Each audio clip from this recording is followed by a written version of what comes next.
السلام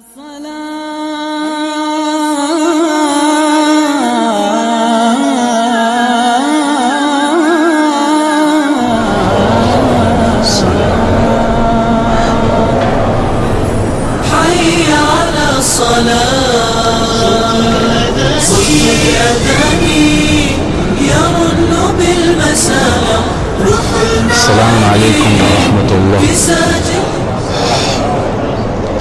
أعوذ بالله من الشيطان الرجيم. بسم الله الرحمن الرحيم. وبه نستعين وهو خير ناصر ومعين.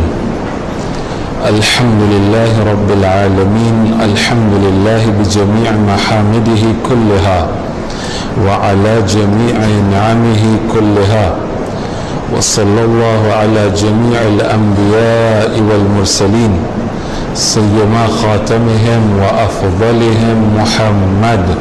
اللهم صل على محمد وعلى آله الطيبين الطاهرين. أما بعد، أوصيكم يا عباد الله ونفسي بتقوى الله.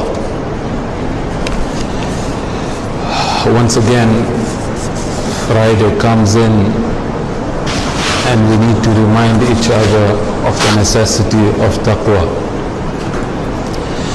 Today being the 27th of Rajab, one of the blessed days Allah has given us. Blessed meaning, yesterday I said we have two occasions on the 27th, one being the prophetic mission of the Holy Prophet started on the 27th. That means the first wahi came on the 27th, and the other is the Mi'raj. We tend to be celebrating Mi'raj more than the Bi'athah. I feel if it's not one of the best days, 27th Rajab, because of the Bi'athah of the Prophet, if not one of the best Eids, not the best, then one of the best. I would say it's the best. Why? Because Allah chose us as human beings to be able to give us this message. Allah found us capable enough to be able to send a prophet to us with his book so that we can receive this book. And that's why the dua which we recited last night, you notice where we tell Allah, Allahumma inni as'aluka bit-tajalli al-a'zam. Oh Allah, I pray to you on this night through the greatest manifestation you had on this night. What was the greatest manifestation? This book of God which we came in the form of Quran. This is the greatest manifestation of God, the caring God, the loving God who sent it to us. He found us so capable to be able to tell us that here, I want to share the message with you. I want to bring you closer to myself. And this is the guideline. And for that we tell Allah, 100 times you said yesterday night in the sajda, you said shukran, shukra. Oh Allah, I thank you for that. I thank you. Why? Because you gave me the best book you wanted to give me, so that with the best of the men you sent the book. And that's why in the Quran, in Surah Al Imran, Allah says, لَقَدْ مَنَّ اللَّهُ عَلَى الْمُؤْمِنِينَ إِذْ بَعَثَ فِيهِمْ رَسُولًا. Manna, there are two meanings to, I don't know, for those of you who know Urdu, we say minnat raiko chesu. Minnat comes from the same manna. And Arab, if he uses manna, there are two meanings to it. One is a positive meaning, one is a negative meaning. The negative meaning is what me and you do at times. When we give a beggar, we tell him, haya, nimekusaidia matusi juu. That matusi juu is minna basically. Okay, that's the negative minna. The positive minna is where Allah is talking in the Quran and says, لَقَدْ مَنَّ اللَّهُ عَلَى الْمُؤْمِنِينَ. He gave one of the heaviest gifts, one of the heaviest blessings by sending a prophet. How do we say it's the heaviest of the blessings? Notice, in the ziyarah of Saturday, which we recite for the Holy Prophet, we say to the Holy Prophet, we tell him, Usibna بك يا حبيب قلوبنا. O Prophet, now when we're doing ziyarah to you, but we are in musibah, we are calling you, you are not there with us, we are in musibah. But no, فَمَا أَعْظَمَ الْمُصِيبَةُ بِكَ حَيْثُ انْقَطَعَنَّ الْوَحْيُ حَيْثُ فَقَدْنَاكَ. O Prophet, you know what was the greatest musibah? The greatest musibah was when wahy was cut. That means the connection between this world and the spiritual world was cut off. That's the greatest calamity, the greatest calamity. And thus, the day when He comes is the greatest blessing. It's the greatest blessing. And لَقَدْ مَنَّ اللَّهُ عَلَى الْمُؤْمِنِينَ then. Has given us the greatest blessing on this day. And thus we need to thank Him, and we say shukran, 100 times. No, it's not enough. We need to say it now and again on this day. Oh Allah, thank you that you found me capable to talk to me. So, one suggestion I have is that next year, if it's possible, on the community level, not that I want to keep Mi'raj aside, no, not that I feel it's a small event. I would suggest humbly that from next year, if we could propose the Eid of Mab'ath being one of the great Eids we should have, rather than saying Mi'raj night, say Mab'ath night. Let's tell everybody that we are happy of having this Prophet and bring with us this message. Mi'raj was just an ascension one person had. But when the message came to us, no, this is the happiest occasions. One of the things the Prophet gave us as a blessing was to teach us how to communicate with our God. If the Holy Prophet was not there, we would have not had a clue how to have a relationship with our Lord. Believe me, you know that it's not possible. If these holy personalities were not there, we wouldn't have even had a clue of how to communicate and have a relationship with our God. The greatest blessing this man brought for us. So Salah, Ibadah, that's what my topic is. It's one of the blessings of Ba'athah. The reason I choose this topic for today is that last week I mentioned an incident, and some brothers came and told me that it created a confusion in their mind, and I realized I might have stressed on one side, I left the other side. So I want to stress today and make the confusions clear. Before I go into that, I'll just remind ourselves of the event which I mentioned last week so that we get clear on the thing we're talking about. I mentioned last week that the Holy Prophet was going for Salatul Asr. I mentioned it last week again that in the Shia traditions and the Sunni traditions, we are allowed to join prayers and we are allowed to separate prayers. So it's wrong to tell a Sunni brother that you're wrong by separating prayers, because our Imam separated prayers. And they are wrong also to tell us that when we join prayers, because Sahih Bukhari has a narration that where the Holy Prophet was in Medina, without any fear, joined prayers. So both of us are right. Both of us are right. So he was going for Salatul Asr. On the way he meets this bunch of kids. Some children he met. These children tell him that, "Oh Prophet, we want to play with you." So the Holy Prophet becomes a ride for them. It's Salah time, he becomes a ride. This is what I want to make clear also. So he becomes a ride for them, he plays, the ashab are waiting in the mosque for the Prophet to come and lead prayers. They wait, Bilal comes out to go look for the Prophet. He meets him on the way, he's playing with the kids. So he wants to remove the kids and say, "Baba, Sogeni Bana, he has to lead prayers."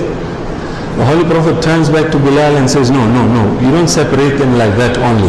Go bring some toys, make them busy, they'll forget me, and then I will escape. Bilal does the same. And they get the toys, they forget the Prophet. Okay? The confusion which was created was, people came and told me that, so what? Now playing is better than praying. So you say that Mahi Ramadan playing, so when we play at night, then what? It's better than the month of Ramadan's fasting and all the ibadah. So what? We are working now, so we do work, and then when we get time, we'll come and pray. Is that the priority we're trying to talk about? No, today's topic is the same. But before I go into the topic, I want to make one thing clear. The context I was talking in, the riwayah says these were children. These were children. These were not adults. That means children in the eyes of Sharia is somebody who is not baligh, who has not reached mental capacity to be able to decipher between right and wrong. If he's a child, it's a different scenario. And that's why you notice the Holy Prophet didn't tell the children, come and pray also. No, they were playing. They were continuing to play. So it seems like the Sharia gives a lot of priority to the children with exception. Nothing else, nothing else. Nothing else. Children, there are some needs the children have. There are some emotional needs, some social needs. So if I give you an example, Shaykh Mutahri rahmatullah alayhi quotes this example in his book.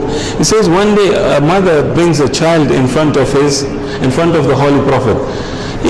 She came and brought this child for the sake of tabarruk. Yani, oh Prophet, pray for him. So the child comes, the Holy Prophet takes him in his arms. The child starts urinating in the arms of the Holy Prophet. It was me and you who say, Ya Allah, musibat pari hua. So the mother was the same. She went and started to hit the child. So the Holy Prophet turns back to the mother and says, Mother, stop, don't hit the child. Let it urinate, let it finish urinating. So the child finished everything. Then the Holy Prophet turned to the mother and says, Mother, you know what? These children, if you stop them from urinating, they'll create this complex inside themselves that whenever they have this haja and this need to urinate, they'll not urinate, they'll block. Ask the medical doctors, by blocking the urine, what happens? The Holy Prophet was giving a medical advice basically. Well, looking at the needs of a child, even if you're in the presence of a holy one, yes, a child will do his childish stuff. It's not possible for you to expect a child not to do. And the other issue was, we said that Mahi Ramadan I was talking about children, I was not talking about adults. That's a debatable issue, I don't want to go into it. The adults play in the month of Ramadan, we don't have a problem. The children play, we have a problem. That's an irony we have in this community. But the issue is this, I was talking about the children, not the adults. Adults is a debatable issue by itself. Now, Salah has priority or playing has priority? Sadiq alayhi salam was asked, لما سئل أن أفضل الأعمال وأحبها إلى الله. He was asked the best of the a'mal and the most beloved a'mal in the eyes of God. What will he reply? He says, ما أعلم شيئا بعد المعرفة أفضل من هذه الصلاة. There is nothing more better and more beloved in the eyes of God. After recognition of God, ma'rifah of God, better than this salah. So there is no comparison between salah and playing. There is no comparison between salah and work. There is no comparison between salah and anything. There is a riwayah, later we will try and show it out. So, let me make myself clear that there is no comparison. There is no comparison. I was talking about children. The other confusion which came in then, that what? Now we sacrifice the awwal waqt, the fadila time, because the Holy Prophet was going to lead Salatul Asr. He delayed the prayers for the sake of these children, and he prayed late. He didn't do qadha, He didn't do qadha. He prayed late. So what now? Are we allowed to delay prayers? So look at this riwayah and we are done. This riwayah again is from the 6th Holy Imam alayhi salam. He compares the fadila time with somebody who delays his prayers. It's not haram to delay prayers. It's not haram. But spiritually, it's not good. It's not good. So look at this riwayah. فضل الوقت الأول على الآخر كفضل الآخرة على الدنيا. It's ajib, it's ajib. The Imam is saying, you want to compare between the fadila time, the beginning of salah time, and the delayed time? How should I tell you? He says, the comparison is like you are comparing between akhirah and dunya. There's no comparison, there's no comparison. That akhirah is eternal, this is a limited world which is going to perish. There's no comparison between the two worlds. So fadila time is important. It's important to pray on time. And notice what the Holy Prophet ﷺ says.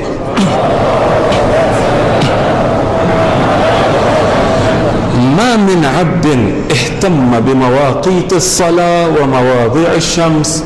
There is no servant of God who takes care of the early time, that means the fadila time of salah, إلا ضمنت له, I guarantee for him three things. He says, you and me guarantee him that we will pray our prayers on time. The Holy Prophet says, I guarantee you three things. And the worst of the three things he's guaranteeing. The hardest things we will ever face. He says, ضمنت له الروح عند الموت. روح راحة. He says, during maut, when you are dying, you are undergoing trouble. Says you take care and pray on time, I guarantee you that, and during your death there will be raha for you, there will be raha for you. Amna matatizo wakati wa kufa. That's one. وَإِنْقِطَاعَ الْهُمُومِ وَالْأَحْزَانِ. No, all the troubles we have in this world. Have you seen the rates of depression? The suicide rates, they say that it's 850,000 to 1 million in a year. This is it. Just take care of praying on time. The Holy Prophet says, I take care of your sadness and your sorrows and your depressions. I take care. I give you guarantees, you get sorted out. And no, وَالنَّجَاةُ مِنَ النَّارِ. The best thing, the salvation from the hellfire. Who doesn't want salvation from the hellfire? Such a simple formula, such a simple formula. The Holy Prophet didn't say it, he displayed it. So Ali alayhi salam narrates, he says, لا يؤثر على الصلاة, the Holy Prophet, لا يؤثر على الصلاة عشاء ولا غيره. The Holy Prophet used to be such a person that he didn't used to give priority to anything, to dinner or anything else over prayers. Nothing. To that extent, Ali alayhi salam says, وَكَانَ إِذَا دَخَلَ وَقْتُهَا كَأَنَّهُ لَا يَعْرِفُ أَهْلًا وَلَا حَمِيمًا. Ajib. When the time of the prayers used to come in, the Holy Prophet used to be such a person, he would be talking to his wife, suddenly he doesn't know her. So Aisha narrates, al-Mu'mineen narrates that يحدثنا ونحدثه. We would be talking to the Prophet and he would be talking to us. إذا حضرت الصلاة فكأنه لا يعرفنا لم يعرفنا. It used to be such that when we were talking to the Prophet, the time of Salah comes in and he would not know us. Why? Because there's somebody else he wants to know. He wants to know and get intimate with somebody else. The wife, yes, is for intimacy, but there's a greater intimacy to be found with our Lord. And that's why the hadith then says, the Holy Prophet ﷺ himself says, أفضل الناس من عشق العبادة. You see the 11 levels. I heard a scholar, in Arabic, the 11 levels of love. In English, you tell somebody, say, love, I love. Love throughout. In Arabic, there are 11 levels of love. So you start from mawadda, you start to mahabba, then you go to wood, and the last stage is ishq. The word used here is ishq. So I don't know how to translate it in English. There's no word. You see, the big problem with English is there are no words at times. There was a teacher telling us that he went to Germany. He tells these people, there's a word in Arabic called ghaira. Yeah, I don't know how to translate it. If my wife is being taken away by somebody, I have ghaira, you know, that feeling of that thing that, no, I don't want my child and my wife to be taken away by somebody. That feeling is coming out. So he went to Germany, he tells these people that, can you translate ghaira? So the German turns back and says, but can you explain what is ghaira first? So he explains that ghaira is that, you know, when somebody takes away your daughter, you become a bit aroused that you don't want to allow that thing to happen. He says the problem with the West is people allow their daughters to go, people allow their wives to go. So there's no translation for this word. We didn't translate this word anymore. Allah says, Inna Allah ghayur. Allah has ghayra also. He doesn't allow now mahram to come to him. He doesn't. Anybody who doesn't qualify in his sanctity, he'll not allow him. But the English don't have words for it. Samhan isana. So ishq is one of the words. Before I explain you this hadith, I just want to give one example. If you love your child, if you love your father or mother, what happens is the first step is that you love this child. Okay, you do ishq with this child. The second stage of it is that you go and hug this child, showing that I want to keep you so much closer to myself, I don't want to release you from myself. You are mine, I don't want you to go away from me. Then as this goes on, the love increases in the heart. For no, you're somebody who doesn't speak only, you show it in actions that I love you. So you'll go buy gifts for the child, you'll buy ice creams for the child, you'll do so many things. No. You will keep some time available for your child and for your family. Anything comes up, anything, be it my business matter, I will not sacrifice because I love them. The Holy Prophet says the people of God do it with ibadah and salah. أفضل الناس من عشق العبادة. The best of the people is that who love, not love normally, love intensely ibadah, and salah being one of the ibadah. فَعَانَقَهَا. They hug it, they embrace it. That means no salah, I don't want you to come out from me. I want to hug you and make you so closer to me that you're mine. No. وَأَحَبَّهَا بِقَلْبِهِ. They love it so much in their hearts. وَبَاشَرَهَا بِجَسَدِهِ. In their actions, you see them then taking care of salah. So it's the time of salah, you'll notice they close their shop straight away. The Holy Prophet used to be a person who didn't even used to recognize his family. I know it's very hard. I know. I have been in the business world. It's one of the imtihan, wallahi. But if you try it out, I guarantee you, I'm standing here, my head is on your head. If you are a businessman, come the time of salah, and you close your shop, for the sake of God, see the rewards Allah is giving you. See the rewards. I guarantee you, my head is with you. This is not a guarantee from my side, it's the Prophet who has guaranteed this. It's hard. A customer comes in and brings a 10 million straight away and we say, Samhani, natagwenda gusali. It's hard. But it's the imtihan. So, وَبَاشَرَهَا بِجَسَدِهِ. When the time comes, they give out, they act on their salah also. No, وَتَفَرَّغَ لَهَا فَهُوَ لَا يُبَالِي عَلَى مَا أَصْبَحَ مِنَ الدُّنْيَا عَلَى عُسْرٍ أَمْ عَلَى يُسْرٍ. They will not mind. They will keep separate time for ibadah and worship of God. They'll keep some separate time. So anybody comes to disturb at that time, you're being told, thank you very much, sit aside, there's some other time you will be able to come. Let me give you an example, not from the Holy Prophet's life history, because when you give from the Holy Prophet, say, Masoom hata. Hame kya masoom sate? Can we compete? We can't. So Ayatollah Qadi Tabatabai Rahmatullah Alayh was the spiritual teacher of Allama Tabatabai Rahmatullah Alayh and Ayatollah Bahjat Rahmatullah Alayh.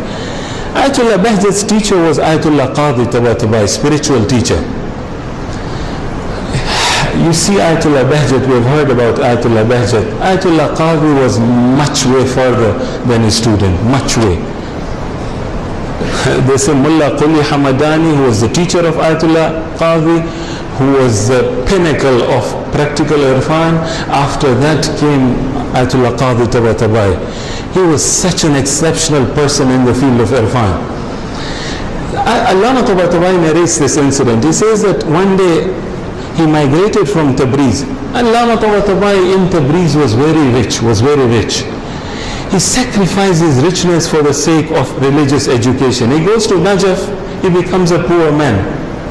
He becomes a poor man out there. One day he got into so much trouble, he says that I'm in trouble, let me go in front of my teacher and tell him of my troubles. So he decides to go to Ayatollah Qadhi Tabatabai. He says, I went to his home, I went and sat down. Suddenly Ayatollah Qadhi's son came in. Ayatollah Qadhi had two wives. One was staying in Kufa, one was staying in Najaf. So the boy from Kufa came in. The boy from Kufa came in. He tells the father, Father, my mother needs some money in Kufa. So Ayatollah Qadhi goes to his pockets. He goes and puts his hand in the pocket. There's no money. He puts in the other pocket. There's no money. Sasa, what does he do? So the son tells him, Baba, give me your cigarettes, because he used to smoke also. Give me your cigarettes, I will sell them, at least whatever I'll get, I will give it to my mom. He goes and puts his hand in the pocket to see cigarettes, amna, cigaros.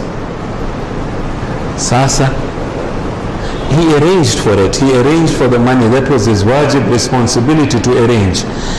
But the important thing, Allama Tabatabai narrates, he says, when I came and saw this state, now I'm in trouble, this man is in more trouble than me.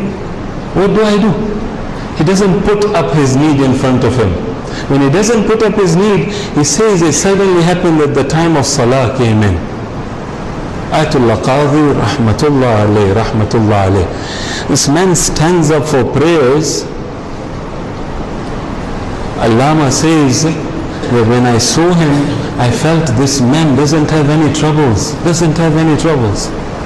He's praying as if the man is totally nothing, no problems at all. وَتَفَرَّغَ لَهَا. They separate some time for intimacy with their Lord. However that difficult situation they are in, they will not entertain the difficulty. The people who separate some time for salah, they separate some time for prayers. Time is done. So let me give you an example of the Holy Prophet, and I want to just give one suggestion in the end and I finish. The Holy Prophet, the example from the Holy Prophet's life, sallallahu alayhi wa alihi.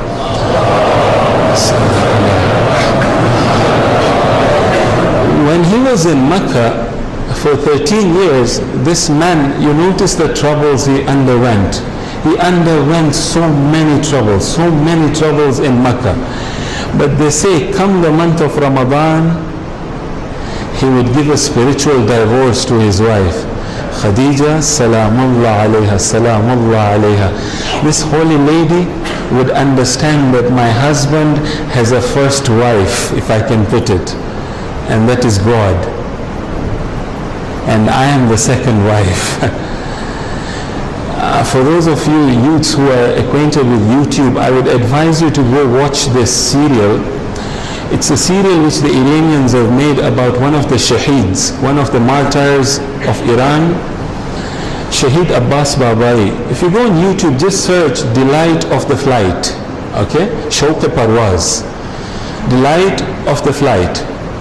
This man, when he proposed to his wife, he comes and tells her that, you know what, honey, if I can call it, honey, you are my third love. If a boy from here proposes to his wife like that, honey, you're my third love, the wife will say, thank you very much, go home. So the wife turns back and says, okay, why am I your third love? He says, my first love, understand, is God and God alone. My second love, he used to fly aeroplanes. He was one of the rare There were two people in Iran who could fly the F-14s at those times. F-14 had just come in. He was an American graduate also. So he went to America for graduation and he learned how to fly F-14s also. So they say that my second love is my flight. You are my third love. It's a beautiful serial. For the youths who love to go on YouTube, go watch it. It's a beautiful serial. I learned a lot. The Holy Prophet had the same. He tells Khadija, my first love is God. My first love is God. I'll not sacrifice him over you. So come the month of Ramadan, in Mecca, the whole month he would go in the Ghar of Hira. The whole month. You tell a wife of today, I'm going for spiritual training for 1 month, she'll say, ja tyan's reyawa. Okay? Baki rei jajo tyan. But this is how these people, Khadija alayha salam, understood the reality of spiritual upliftment. No, the riwayah says in Medina, when he came in Medina, because of his social activities, he then decided the 10 nights, the 10 days of the month of Ramadan, he kept aside, and he tells his wife that, my wives, the 10 last days I'm in i'tikaf, don't come and disturb me, don't come and disturb me. Why? They set time because they love ibadah, Let's pray to Allah to give us the tawfiq to be able to follow the righteous, guided people of God, inshaAllah. اللهم صل على جميع الأنبياء والمرسلين سيما خاتمهم وأفضلهم محمد.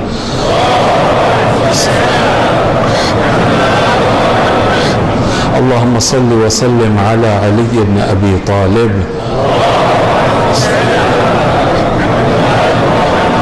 وصل على فاطمة الزهراء.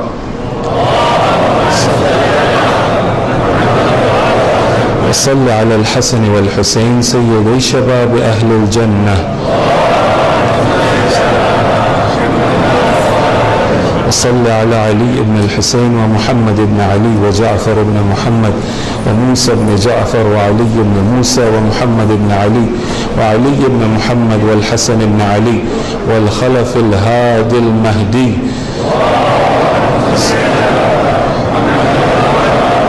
صلواتك عليهم أجمعين. اللهم اغفر للمؤمنين والمؤمنات والمسلمين والمسلمات الأحياء منهم والأموات. بسم الله الرحمن الرحيم. إنا أعطيناك الكوثر فصل لربك وانحر إن شانئك هو الأبتر. صدق الله العظيم. الأذان أنيس القلوب في رفعه حان وقت الوجوب فجرا وظهرا وعند الغروب آن مع التكبير حان. خير العمل نادى